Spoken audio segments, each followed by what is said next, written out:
having potential employees check a box on their application if they have a criminal record was seen as a common sense screening technique to screen for ex-convicts. But criticism has been mounting against this requirement. And yesterday, President Obama, he was a busy guy yesterday, he announced a new order to ban the box to reduce potential discrimination against former convicts in the hiring process for federal government employees. So eventually in the hiring process, you will have to check off yes or no whether you have a criminal record, but it's later after you sort of get to know your employer, the feeling being that then you will be seen as a human being rather than just somebody who was in jail, like a number. Yeah. I think it's really a great idea. Yeah.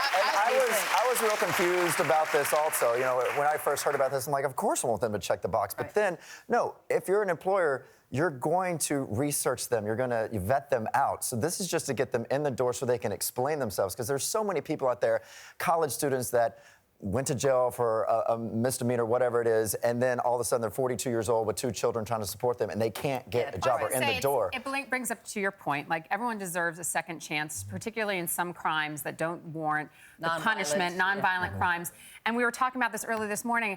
I said if I had committed a crime and had this box to check, like you said, I would probably lie and not check it. If I had a family to feed, anyway. It promotes and perpetuates lying, I think, with these boxes. They do a background check. So, but they can do it, like you said. What I think is great is that it puts the responsibility on the employer to really get to know you. And I think that's the issue, is that some people deserve the judgment that they get, and some people don't, because they are trying to get better themselves. And it's good to get a job so that you don't have to go back to whatever life of crime you were living before. Talk about helping prisoners when they get out of prison. But this is a hard number here. 60 to 75% of former inmates cannot find work within their first year out of jail, so they don't even have a chance. Right. So this is a great thing. Exactly. Chance, so this gives someone an equal playing field. It gives them an opportunity. It's a good thing. We support it. All right. What would you do? What would you do if you saw an armed robbery in progress and you had a gun on you? Would you use it? That's the situation a customer at a store in Chicago faced last Saturday. A masked man walked into the store, pulled out a gun, and announced a robbery. The customer used his own gun to shoot the man dead. It turned out, though, the robber's gun was a fake. Now, police say this man the one who did the shooting, had a valid license to carry a concealed weapon, and they doubt very much that charges will ever be filed against him. Just generally, getting a little bit of applause there, generally, what do you feel about it, and what would you do in that situation? I'm not a lawyer, but I think the law says that if somebody is using what appears to be a deadly weapon, then you are allowed to use deadly force to protect yourself and those around you. I have to side on the guy that pulled out the gun. I mean, I'm sorry. If you walk into a store with the intent to commit a crime and rob a store, you are putting yourself in danger of being killed. You're not going to ask that person, oh, was that a fake gun or a real gun? If you bring a gun to a robbery, you're telling everyone in the room, I'm going to kill you unless you give me what I want. Exactly. There you go. That is the statement you're making.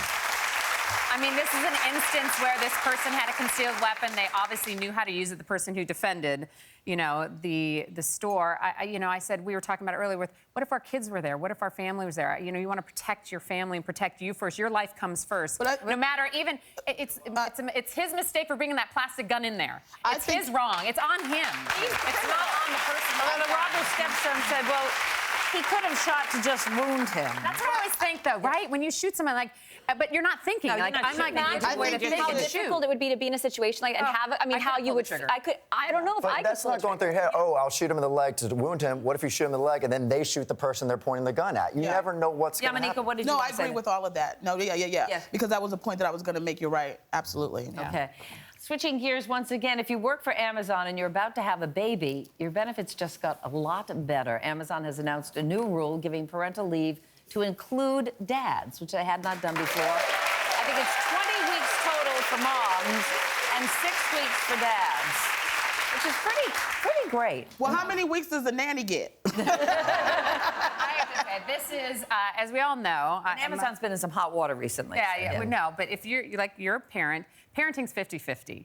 And when you have a baby, they really, playing field becomes unequal because a woman has physical demands. But now Amazon has said parenting, family comes first and parenting is 50-50, which is very important because women bear the brunt, especially breastfeeding or doing it, whatever, when they have kids. So now we say, dads, you matter. Yeah. Dads matter just as important. They're just as important as moms. But it's interesting, I was mentioning because just recently, I don't know if it was the Times or somebody did a write-up on Amazon talking about how it was one of the least family-friendly companies. So is this kind of a PR ploy or marketing ploy? I think any company that supports family leave and paid family leave is a winner in my book. No matter what. Yeah. But I do have to say that article was pretty scathing. It was written back in August, and they basically said that the environment of working there is like a Hunger Games environment. Like they're encouraged to kind of sabotage each other as workers. It's like survival of the fittest. So to me, this is a little bit of a PR ploy. But you know what? Thank God they're doing this. Yeah, it's a great PR move. It's a great PR move, and it's also great for the employees. I just want the employees feel encouraged and enabled to take the time off. Exactly.